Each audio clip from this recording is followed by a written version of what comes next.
ब्रह्ममुरारिसुरार्चितलिङ्गं निर्मलभासितशोभितलिङ्गम्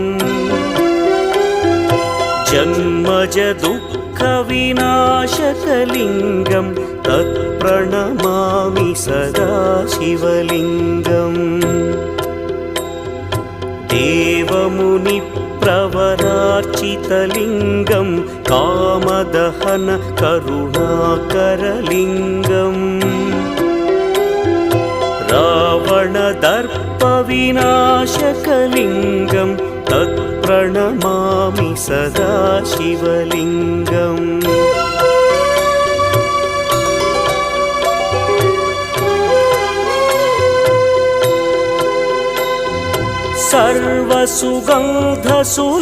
सर्वसुगन्धसुलेपितलिङ्गं